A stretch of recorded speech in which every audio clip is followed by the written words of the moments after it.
नमस्कार दर्शक मित्रों, मैं एस्ट्रोनीता पांडे अपने यूट्यूब के चैनल पर आपका बहुत बहुत स्वागत कर रही हूँ। आज हम लोग जो विषय लेकर के आए हैं वो है दैत्य गुरु शुक्राचार्य का बकरी प्रभाव।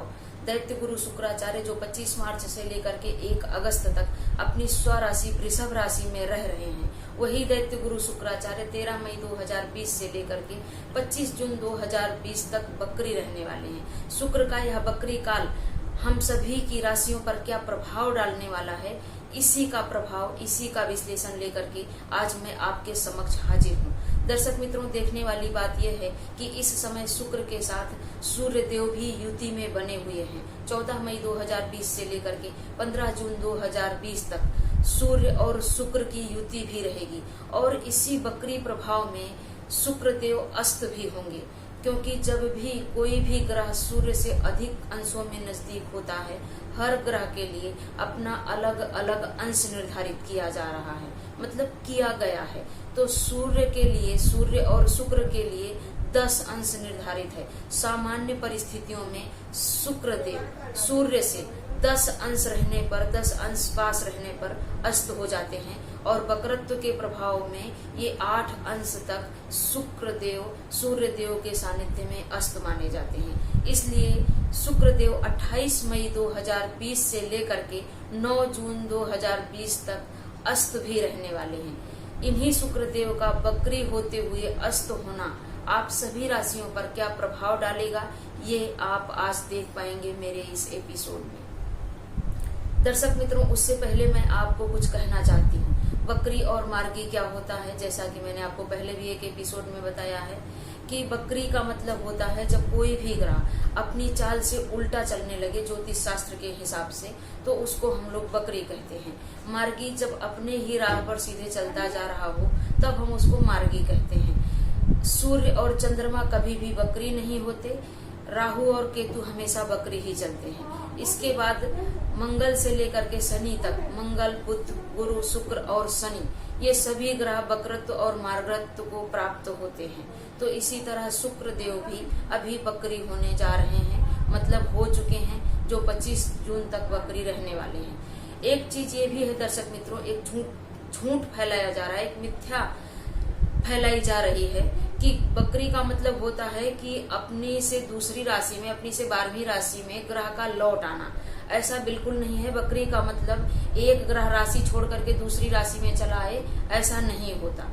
क्योंकि ग्रह जब अपनी चाल से बहुत तेज चलने लगता है, आप ये समझिए कि आप किसी बच्चे के साथ चल रहे हैं और वो बच्चा थोड़ा जोर से, थोड़ा तेज से, आपकी चाल से बहुत अधिक तेज चलने लगेगा, तो आप क्या करेंगे?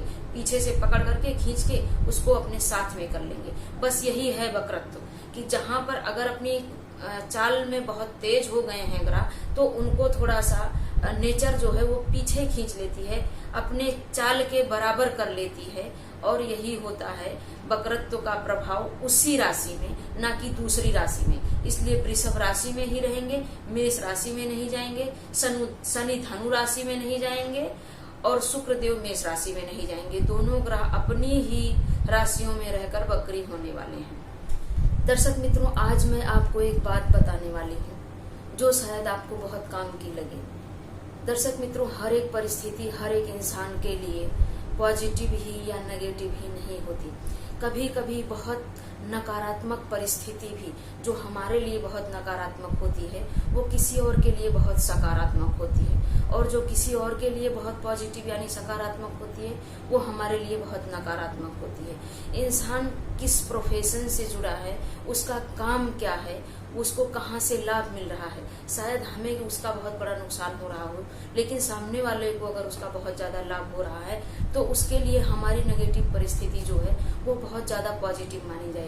अभी मैं आपको एक उदाहरण दे दूं, जैसे हम लोग जिस एरिया में रहते हैं, हमारे सामने जो किराने की दुकान है, वहां पर पहले आप देखेंगे कि इक्का दुक्का ग्राहक ही आते थे और ज्यादा से ज्यादा 1000 रुपए वो रोज अपना सेल कर पाते होंगे, सामान बेच पाते होंगे। लेकिन इस लॉकडाउन की परिस्थिति में जब हम सब लोग घर में बंद हैं, मॉल सिस्टम बंद हो गए हैं, तो उनका अभी रोज का कम से कम 10,000 का बिक्री हो रहा है। इसी तरह हमारी एरिया में दूसरी दुकान है जो रोज 50,000 का सेल करते थे, उनका सेल अभी कम से कम 1,00,000 1,50,000 का हो गया है, क्योंकि मॉल बंद है, लोग बाहर नहीं निकल पा रहे हैं। यहाँ तक कि आधे आधे किलोमीटर की लाइन और गोला भी बना रहे हैं खड़े रखने के लिए आदमियों को, जहाँ पर कोई पूछने भी नहीं जाता था। तो अगर हम उनसे पूछेंगे तो वो क्या कहेंगे? उनके लिए तो ये परिस्थिति बहुत ही बेहतर हुई ना, क्योंकि उन्होंने जिंदगी में जो इनकम नहीं देखी थी, उनको वो इनकम इस समय मिल रही है। इसलिए उसको इस परिस्थिति को वो बहुत पॉजिटिवली लेंगे। जो ये कोरोना काल चल रहा है, यहाँ पर 4 तरह के लोग हो गए हैं, 4 परिस्थितियों में लोग बंट गए हैं। वो लोग जो घर में रह रहे हैं, वो लोग जो ऑफिस जा रहे हैं, वो मजदूर भाई बहन जो पलायन कर रहे हैं, और वो लोग जो कि अपना व्यापार अपना सामान लेकर के बैठे हैं। तो जिसका यहाँ पर बहुत ज्यादा मुनाफा हो रहा है, उसके लिए तो ये परिस्थिति बहुत अच्छी मानी जाएगी। वो तो यही कहेंगे कि ये सब चलता रहे तो हमारा व्यापार अच्छे से चलता रहे। दर्शक मित्रों, 2-3 दिन पहले मैंने टीवी पर न्यूज देखी थी, इलाहाबाद संगम पर सभी पंडित लोग बहुत परेशान थे। वो न्यूज एंकर से बोल रहे थे कि अभी हमारा काम धंधा एकदम चौपट हो गया है, हम लोग क्या करें, हमारे खाने के लाले पड़ गए हैं, क्योंकि हम लोग कर्म कांड करके अपना जीवन चलाते हैं। दर्शक मित्रों, आपको याद होगा, मैंने भी देखा है मणिकर्णिका घाट वाराणसी में 200 से 250 शवों का अंतिम संस्कार रोज किया जाता है। तो जिसके लिए अंतिम संस्कार ही उसके जीवन का गुजारा करने का जरिया है, अपने परिवार को पालने का जरिया है।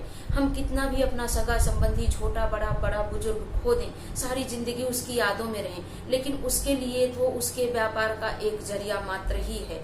तो उसके लिए वो परिस्थिति नेगेटिव कैसे होगी?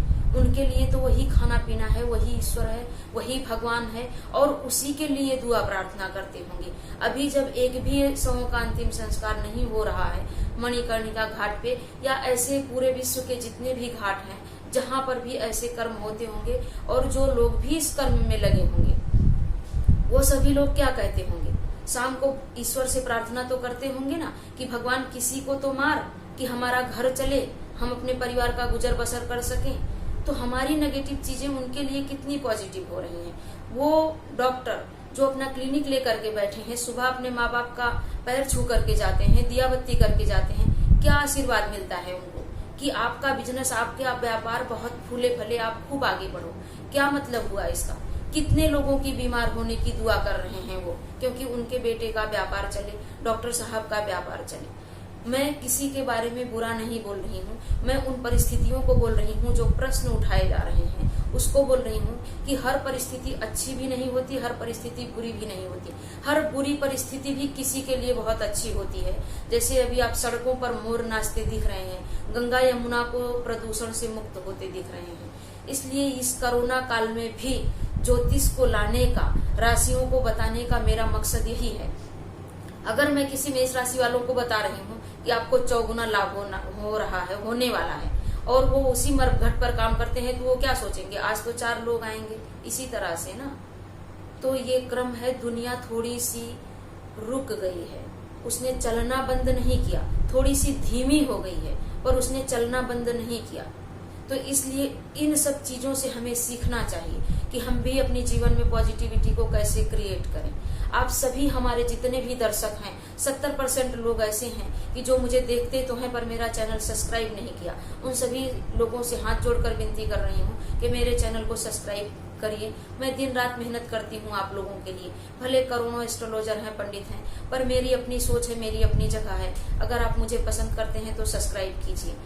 आप जितने भी हमारे सब्सक्राइबर हैं, उनसे एक और प्रार्थना करना चाहती हूँ मैं। भले आप लोग थोड़े से हैं, लेकिन फिर भी एक सूर्य जो है वो करोड़ों तारों को अपना प्रकाश देने के लिए काफी होता है, पूरे विश्व को प्रकाशित करता है। उसी तरह आप लोग भले थोड़े से हैं, लेकिन मेरी अगर एक विनती मानते हैं तो आप लोगों के थोड़े से प्रयास से, इस कोरोना काल से, इस वैश्विक महामारी से, इस दुख से, इस तकलीफ से हम सभी लोग निकल सकते हैं। आप सभी को करना ये है, आप अभी देख रहे हैं ट्रैकर बता रहा है कि 73,000 केस पहुंच गया, 2,000 की डेथ हो गई। हम लोग कोविड-19 को लेकर के बैठे हैं, लेकिन उसके पीछे जो रोज के 2-2, 3-3 हजार मजदूर जो बेचारे रास्ते में जिसकी डेथ हो जा रही है, खाना नहीं पा रहे हैं, पानी नहीं पा रहे हैं, परेशान हैं, हजारों हजार किलोमीटर पैदल चले जा रहे हैं, उनका तो कोई पूछने वाला ही नहीं है। न्यूज पर दिखाया जाता है तो भी कोई ध्यान नहीं देता। काफी लोग हैं जो उनकी सेवा कर रहे हैं, लेकिन फिर भी जिस तरह कोविड-19 को लेकर के चर्चाएं हो रही हैं, सतर्कताएं बरती जा रही हैं, उस तरह उन लोगों के लिए कार्य नहीं हो रहा है। तो आप सभी लोगों से मैं हाथ जोड़ करके गुजारिश करूंगी कि इस समय 5 मिनट पूरी विश्व शांति के लिए, उन सभी मजदूर भाई बहनों के लिए, उस सभी इंसान के लिए जो तकलीफ में है, आप एक मंत्र का 5 मिनट जाप करें। मैं बहुत कठिन मंत्र नहीं बताने वाली हूँ, जो आप सबके जबान पर रहता है, आप सभी लोग बोल सकते हैं ऐसा ही मंत्र, ताकि विश्व का कल्याण हो और आप मेरे दर्शक वो सूर्य बने कि जिससे इस पृथ्वी पर रहने वाले हर जीव जो हैं वो सुखी हो सके, अपने तकलीफ से छुटकारा पा सके। दर्शक मित्रों, सर्व मंगल मांगल्ये शिवे सर्वार्थ साधिके शरण्ये त्र्यंबके गौरी नारायणी नमस्तुते। इस मंत्र का 5 मिनट मेरे कहने से आप प्लीज जाप करिए। मैं भी कर रही हूँ, आप सभी करिए। दर्शक मित्रों, हम लोग देखेंगे वृषभ राशि में जो सूर्य का वक्रत्व है और अस्त होने जा रहे हैं, आप सभी राशियों पर उसका क्या प्रभाव पड़ेगा। हम लोग बात करेंगे मेष राशि की। मेष राशि से लाभ भाव में वक्री हो रहे हैं शुक्र देव सूर्य देव के साथ, और यहीं पर 28 मई से लेकर के 9 जून तक अस्त भी रहेंगे। मेष राशि वालों, आप अभी तक जिस दिशा में जा रहे थे उससे थोड़ा अलग हटने की जरूरत है, कुछ अलग सोचने की जरूरत है। अगर आपके पैतृक, जैसे आपके पिताजी दादाजी, अगर आपका कोई पैतृक व्यवसाय है, आप उसमें जुड़ते हैं तो आपके लिए लाभ की संभावनाएं बहुत ज्यादा बढ़ जाएंगी। अपने पत्नी के नाम पर व्यापार करते हैं तो आपके लिए संभावनाएं लाभ की बहुत अधिक बढ़ जाएंगी। ऐसा व्यापार करें जिसमें पूरा परिवार शामिल हो, बड़े बुजुर्गों का आशीर्वाद हो, तो आप याद रखिए, ऐसा जॉब भी कर रहे हो अगर आप, तो अगर रोज घर के बड़े बुजुर्गों का पैर छू करके जा रहे हैं, अपनी पत्नी का सम्मान करते हैं, तो उस जॉब में भी आपने सोचा भी नहीं होगा उस तरह से लाभ के अवसर आपको मिलने वाले हैं। इसलिए ये शुक्र देव आपको अपने पितरों का, अपने पैतृक जितने भी लोग हैं, घर परिवार के जितने भी लोग हैं, उनका आशीर्वाद देते हुए आपको ढेर सारे लाभ की ओर अग्रसर करेगा ये समय मेष राशि वालों आपके लिए। हम लोग वृषभ राशि की बात कर रहे हैं। वृषभ राशि के स्वामी ही हैं शुक्र देव, और अभी वक्री हुए हैं, अस्त भी होंगे। वृषभ राशि वालों, बेवजह खर्चे का मन करेगा आपको कि मैं कितना पाऊं, कितना खर्चा कर दूं। इस चीज पर आपको थोड़ा सा कंट्रोल रखना होगा। अगर आप नई नौकरी चाहते हैं तो नई नौकरी मिलने में आपको सफलता मिलेगी। कोई लेडीज बॉस इस समय अगर आपको नौकरी मिलती है तो आपके जीवन में आ सकती हैं। लेडीज बॉस के यहाँ आप नौकरी कर सकते हैं। सुख सुविधाओं के साधनों में वृद्धि होगी, आत्मबल बढ़ेगा। हर तरह से आपके राशि स्वामी वक्री होकर के भी, क्योंकि वो राशि परिवर्तित नहीं कर रहे हैं, आपके लिए सुख के साधनों को बढ़ा करके एक अच्छी नौकरी दिलवाने में कामयाब होंगे। खर्चों का योग बन रहा है, तो इसलिए अगर कोई व्यवसाय करना चाह रहे थे, इस तरह के खर्चे करते हैं, कुछ धार्मिक खर्चे करते हैं, तो बेवजह के खर्चों से आप बच सकते हैं। हम लोग मिथुन राशि की बात करेंगे। मिथुन राशि में 12वें भाव में शुक्र देव वक्री हो रहे हैं और अस्त भी होंगे। मिथुन राशि वालों, आपके लिए भी अगर आप किसी के साथ प्रेम में थे तो थोड़ा सा यहाँ पर उनके साथ खटपट हो सकता है। संतान को थोड़ा सा कष्ट भी मिल सकता है। एकाएक अगर धन लाभ होने वाला था तो उसमें कहीं ना कहीं रुकावट आ सकती है। रास्ते में अगर आप चल रहे हैं तो अपने पैसों को सहेज कर रखिए, कहीं चोरी हो जाए या गिर जाए, इसका भी योग है। लेकिन हाँ, ये शुक्र देव अगर आप चाहते हैं तो आपको स्थान परिवर्तन करा करके एक बहुत ही अच्छी जॉब दिलवाने वाले हैं। आपको व्यापार में भी सफलता दिलवा सकते हैं। पत्नी का सम्मान कीजिए, अपनी प्रेमी या प्रेमिका का सम्मान कीजिए, माता का सम्मान कीजिए, और इस समय जब सूर्य के साथ शुक्र हैं तो पिता का खूब सम्मान कीजिए। कुछ भी नेगेटिव आपके साथ नहीं होगा। हम लोग जिस अगली राशि की बात कर रहे हैं वो राशि है कर्क। कर्क राशि से 11वें भाव में चतुर्थेश होकर के शुक्र देव वक्री हो रहे हैं और अस्त भी हो जाएंगे। कर्क राशि वालों, आपके लिए ये समय बेहतर है। एकाएक धन लाभ का योग आपको यहाँ पर भी शुक्र देव बनाएंगे। आपके लिए बड़ी भाई बहनों से भी लाभ और मित्रों से भी लाभ बन रहा है। किसी शेयर सट्टे में पैसा लगाया था तो उसमें आपको लाभ जरूर होने वाला है। लेकिन अभी जो शुक्र अस्त और वक्री हैं, इस समय में बहुत ज्यादा इन्वेस्टमेंट आपको नहीं करना चाहिए। अपने बॉस से भी तू मैं आपको नहीं करना चाहिए। हम लोग जिस अगली राशि की बात करेंगे वो राशि है सिंह। सिंह राशि से 10वें भाव में तृतीयेश होकर के वक्री हो रहे हैं और अस्त होंगे शुक्र देव। 28 मई को अस्त होंगे, लेकिन फिर भी मैं उसको जोड़ करके आपको बता रही हूँ। सिंह राशि के स्वामी सूर्य देव भी अभी शुक्र के साथ 10वें भाव में विराजमान हैं। आपके लिए परिस्थितियां बहुत बेहतर होने वाली हैं। सिंह राशि वालों, नई नौकरी का लाभ हो सकता है। नए तरह के व्यापार करके भी आप लाभ कमा सकते हैं। लेकिन छोटे भाई बहनों से आपका वैमनस्य करा सकते हैं ये शुक्र देव। और दूसरी चीज है, अगर आप बहुत ज्यादा घमंडी हो रहे हैं, अभिमानी हो रहे हैं, अपनी बोली में, अपनी वाणी में कटुता ला रहे हैं, तो ये समझिए कहीं ना कहीं बॉस के गुस्से का सामना भी करना पड़ सकता है। आप अपनी नौकरी से हाथ भी धो सकते हैं अगर बहुत ज्यादा आपने अपने ऊपर घमंड हावी होने दिया तो। मेरा कहने का मतलब आपको कोई दुख पहुंचाना नहीं है, मैं एक ऐसी बात बता रही हूँ, एक ऐसा विश्लेषण बता रही हूँ कि जो सूर्य और शुक्र, और खासकर शुक्र के बकरी होने से आपके जीवन में हो सकता है। एटीट्यूड को संभाल कर के रखिए और बॉस के साथ संबंध अच्छा रखिए, तो आपके लिए अनेक अवसर आएंगे नए कार्य क्षेत्र में प्रवेश करने के। हम लोग जिस अगली राशि की बात करेंगे वो राशि है कन्या। कन्या राशि में लक्ष्मी नारायण योग बना हुआ है और सूर्य देव भी आके बैठ गए हैं शुक्र के साथ युति में। लेकिन भाग्य में ही अगर लक्ष्मी नारायण योग बन रहा है सबसे अच्छी बात है, लेकिन शुक्रदेव थोड़ा बकरी चलेंगे, उल्टा चलेंगे। कहने का मतलब है वो बहुत ज्यादा तेजी से चल रहे थे, नेचर ने उनको थोड़ा पीछे बुला लिया है, इसलिए ऐसा कुछ नहीं है बहुत ज्यादा नेगेटिव प्रभाव होगा। लेकिन हाँ, भाग्य का उल्टा चलना अच्छी बात नहीं है। आपके लिए भाग्य को बढ़ाने के लिए, सुधारने के लिए पुण्य कर्मों को करना होगा। पिताजी से संबंध बहुत अच्छा रखना होगा, अपने खर्चों पर बहुत ही अधिक काबू रखना होगा। छोटे भाई बहनों से अपने संबंध सुधार करके रखना होगा, बेवजह वहां पर हावी होने की कोशिश ना करें। स्किन संबंधी या आंखों की कोई तकलीफ ना हो, आंखों की सुंदरता कहीं धूमिल ना हो, इस चीज का भी ध्यान रखें। अगर आप यात्रा कर रहे हैं तो धर्म को, कर्म को पकड़ के रखें, थोड़ा सा दान वगैरह करें, पत्नी का खूब सम्मान करें। किसी भी ऐसी सुंदर स्त्री को अगर आप एक गुलाब भेंट करते हैं तो आपके लिए समय अच्छा रहेगा। हम लोग जिस अगली राशि की बात करेंगे वो राशि है तुला। तुला राशि के ही स्वामी बन रहे हैं शुक्रदेव और जाकर के अष्टम भाव में बकरी हो रहे हैं। तुला राशि वालों, जैसा कि मैंने आपको कहा, सोचिए, समझिए, खुद को टटोलिए।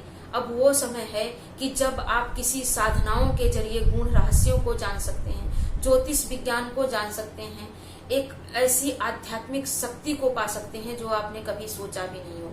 इसलिए आपको समझने का समय है। परिवार का सहयोग तो आपको मिलेगा, परिवार में मांगलिक कार्य भी होंगे, लेकिन शुक्र आपको भी अष्टम भाव में बैठ कर कहीं ना कहीं आंखों की सुंदरता धूमिल कर सकते हैं। आंखों में एलर्जी, इन्फेक्शन हो सकता है, इस चीज का ध्यान रखें आप। आपके लिए ये समय सिर्फ और सिर्फ साधनाओं का है, दान करने का है, पत्नी के साथ आपको संबंध सुधार कर रखने का है। एकाएक कोई धन लाभ या पैतृक संपत्ति का लाभ या किसी के वसीयत के जरिए भी आपको धन लाभ हो सकता है। लेकिन अष्टम भाव में शुक्र तटस्थ हो जाते हैं।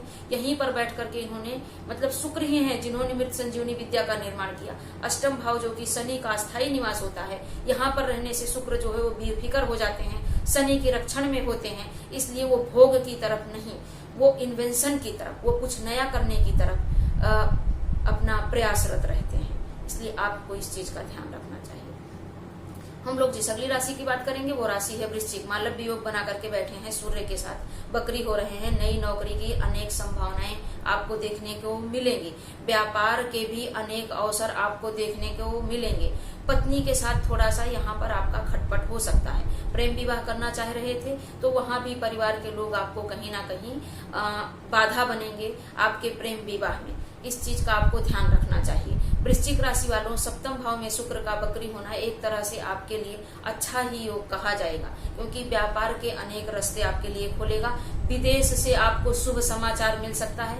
विदेश अगर जाना चाह रहे थे, वीजा वगैरह बनवाना चाह रहे थे, तो उसमें भी सफलता मिलेगी। विदेश में जॉब के भी अवसर आपको मिलेंगे। लेकिन यहीं रह करके अगर आप कुछ बेहतर करना चाह रहे थे तो आपके लिए बहुत अच्छा समय है। ये बकरी शुक्र आपको अच्छा देंगे। लेकिन पत्नी से सामंजस्य बहुत ही अच्छा बना करके रखें, बहुत ही प्रेम से रहें। वृश्चिक राशि वालों, हम लोग बात करेंगे धनु राशि की। छठवें भाव में बकरी हो रहे हैं, कहीं ना कहीं गुप्त रोगों की संभावनाओं को बढ़ा देंगे। सूर्य यहाँ पर अच्छे हैं, शुक्र बहुत अच्छे नहीं माने गए हैं और वो भी बकरी हो रहे हैं, तो कहीं ना कहीं खर्चों की संभावनाओं को बढ़ा देंगे, गुप्त रोगों की संभावनाओं को बढ़ा देंगे, गुस्से को बढ़ा देंगे, भाग्य को थोड़ा सा कमजोर कर सकते हैं। अगर आप सभी लोग जो भी धनु राशि के जातक हैं नई नौकरी की तलाश कर रहे थे तो आपको अपने किसी मित्र के जरिए, आपको किसी भी अपनी पत्नी के जरिए या किसी मित्र के जरिए, किसी लेडीज मित्र के जरिए आपको यहाँ पर नौकरी, एक बहुत ही अच्छी नौकरी भी दिलवा सकते हैं ये शुक्रदेव। पत्नी से बिल्कुल भी वैमनस्थ ना पालें, खटराग ना पालें, ये आपके लिए अच्छा नहीं होगा। अपने चरित्र को यहाँ पर बनाकर रखना आपके लिए बहुत ही जरूरी है। इस एक्स्ट्रा मैरिटल अफेयर की तरफ आपको बिल्कुल सोचना भी नहीं चाहिए। धनु राशि वालों। हम लोग जिस अगली राशि की बात करेंगे वो राशि है मकर। मकर राशि से पंचम भाव में शुक्र का वक्री होना आपके लिए एक तरह से तो अच्छा है, बहुत ही अच्छा है, क्योंकि आपके मित्र हैं, आपकी राशि स्वामी शनि के मित्र हैं शुक्रदेव, इसलिए लाभ के अनेक अवसर ले आएंगे। लेकिन सूर्य के साथ बैठे हैं तो उस लाभ के अवसर को प्राप्त करने में थोड़ी सी कठिनाई होगी। आपके संतान से भी थोड़ा मतभेद हो सकता है। लेकिन हाँ, यही शुक्रदेव अगर आपका संतान, आपका बच्चा, आपका पुत्र या पुत्री किसी कॉम्पिटिटिव एग्जाम में बैठ रहा था, प्रतियोगी परीक्षा में बैठ रहा था, तो 100% गारंटी के साथ उसको सफलता मिलने वाली है। आपके संतान को अनेक तरह का लाभ मिलने वाला है। लेकिन आपका मन शिक्षा से थोड़ा सा भटक सकता है, खर्चों की तरफ, भोग की तरफ जा सकता है। बेवजह प्रेम में पड़ने का आपका मन करेगा, लालसा होगी, खर्चों का मन करेगा, अपने प्रेमी प्रेमिका के ऊपर खर्चों का मन करेगा। इस चीज को अगर आप संभाल के रखेंगे तो आपके लिए धन लाभ के अनेक अवसर ये शुक्रदेव ले आएंगे। हम लोग जिस अगली राशि की बात करेंगे वो राशि है कुंभ। कुंभ राशि से चतुर्थ भाव में हो रहे हैं शुक्रदेव वक्री और 28 मार्च को हो जाएंगे अस्त। आपके भाग्य के स्वामी हैं, इसलिए कुंभ राशि वालों यहाँ पर आपके लिए शुक्र जो है वो खुजली करवाएंगे खर्चों के लिए, लग्जरियस लाइफ के लिए। ये भी ले लें, ये भी ले लें, ये भी कर लें, ये भी कर लें। इस चीज का आपको विशेष ध्यान रखना चाहिए। अगर आपका काफी समय से माता के साथ अच्छा संबंध नहीं था तो ये वो समय है जब माता आपके ऊपर गर्व करेंगी, मेहरबान रहेंगी, आपसे बहुत अधिक स्नेह और प्रेम करने वाली हैं। आप अपने सुखों के साधनों में वृद्धि कर सकते हैं, नए व्यापार की तरफ सोच सकते हैं, क्योंकि शुक्र की जो दृष्टि रहेगी वो 10वें भाव पर रहेगी, आजीविका के क्षेत्र पर रहेगी। तो नए नए आजीविका के क्षेत्र आप सोच सकते हैं। वृषभ राशि में शुक्र जब बैठे हैं तो इनका जो दृष्टि रहेगा वो वृश्चिक राशि में रहेगा। तो मंगल संबंधी कार्य करके भी अगर आप किसी ऐसी पेट्रोलियम पदार्थ जो हैं उनका कोई बिजनेस करते हैं तो भी आपके लिए बहुत अच्छा रहेगा। इस समय जब वृषभ राशि में चंद्रमा गोचर करेंगे उन सभी के लिए जिनको मालव्य योग बना हुआ है, वृषभ राशि में चंद्रमा आएंगे तो आप सभी को जबरदस्त लाभ देंगे। कुंभ राशि वालों, आप भी उसमें से एक हो कि जिनको जब चंद्रमा आएंगे तो 2.25 दिन एकाएक कहीं बहुत ही अधिक लाभ मिल जाएगा। कुंभ राशि वालों, दाम्पत्य जीवन के कारक होते हैं शुक्रदेव वक्री चलेंगे तो थोड़ा पत्नी से या पति से मतभेद लेकर के आएंगे, दाम्पत्य जीवन में कड़वाहट लेकर के आएंगे, प्रेम में असफलता भी दिलवाएंगे। इस चीज का आपको ध्यान रखना चाहिए। हम लोग जिस अगली राशि की बात करेंगे वो राशि है मीन। मीन राशि से तृतीय भाव में शुक्र का वक्रत्व और 28 मई से अस्त होने जा रहे हैं। तृतीय भाव में गुरुदेव बृहस्पति या शुक्रदेव का बैठना बिल्कुल भी अच्छा नहीं माना जाता है। बेवजह ही हमारे दुश्मन पैदा हो जाते हैं। हम कुछ भी काम करें लेकिन बेवजह दुश्मन पैदा हो जाएंगे। रास्ते से चल रहे हैं, कोई पत्थर उठा करके मार देगा। कुछ पूजा पाठ कर रहे हैं, वो किसी को पसंद नहीं आएगा। कोई नौकरी व्यापार कर रहे हैं, वो किसी को पसंद नहीं आएगा। खासकर परिवार के लोगों, अगर आपके परिवार के लोग हैं तो उनके साथ ये ज्यादा होगा, उनको ये ज्यादा लगेगा, वो आपका विरोध ज्यादा करने पर उतर आएंगे। वैसे परिवार के लोग हों, मित्र हों, राह चलते हुए भी इंसान आपको देख करके दुश्मनी कर ले, ऐसा होता है। यहाँ पर प्रभाव गुरुदेव बृहस्पति और शुक्रदेव का। तृतीय भाव में वक्री हो रहे हैं, इसलिए आपके गुस्से की वजह से भाई बहन से आपका संबंध बिगड़ सकता है। भाग्य का भरपूर साथ मिलेगा, उसमें कोई दो राय नहीं है। लाभ के अनेक अवसर मीन राशि वालों आपको आने वाले हैं, इस समय मिलने वाले हैं। अगर कुछ नया व्यापार करने की सोच रहे थे तो पैसों का इंतजाम अपने आप ही हो जाने वाला है आपके लिए। आप उस व्यापार में बहुत अधिक सफलता पा सकते हैं। अगर इस समय किसी साधना की सिद्धि करना चाह रहे थे, क्योंकि अष्टमेति अष्टम होता है तृतीय भाव, तो किसी साधना की सिद्धि करना चाह रहे थे तो ये भी समय आपके लिए है कि आप अनेक तरह की सिद्धियों को प्राप्त कर सकते हैं, साधनाएं कर सकते हैं। दाम्पत्य जीवन का आपको भी विशेष ध्यान रखना पड़ेगा। आंखों की सुंदरता का आपको भी विशेष ध्यान रखना पड़ेगा। अगर कहीं यात्रा वगैरह कर रहे हैं, छोटी यात्राएं निरर्थक जा सकती हैं। कहीं यात्रा वगैरह कर रहे हैं तो पैसा चोरी ना हो जाए और कहीं किसी तरह से आंखों में कोई चोट चपेट ना लग जाए, इस चीज का आपको बहुत ध्यान रखना चाहिए। ये पराक्रम का भाव है तो थोड़ा सा आलस्य भी देंगे बकरी होकर के, कामों को करने का मन नहीं करेगा, कुछ अच्छा नहीं लगेगा आपको, बस एकांत प्रिय रहने वाले हैं आप इस समय जब बकरी होंगे और अस्त होंगे। दाम्पत्य जीवन को सुधार करके चलें, लेकिन हाँ, प्रेम में बहुत अधिक आपको सफलता दिलाएंगे मीन राशि वालों, क्योंकि मीन राशि में शुक्र उच्च के माने गए हैं। इसलिए बकरी होते हुए भी अगर आप प्रेम कर रहे हैं, प्रेम विवाह करना चाहते हैं तो आपको सफलता जरूर मिलेगी। दर्शक मित्रों, मेरा प्रोग्राम आप सबको कैसा लगा आप कमेंट करके जरूर बता सकते हैं। कोई भूल हो गई हो तो क्षमा करिएगा। हम लोग मिलते हैं अपने अगले वीडियो में। नमस्कार।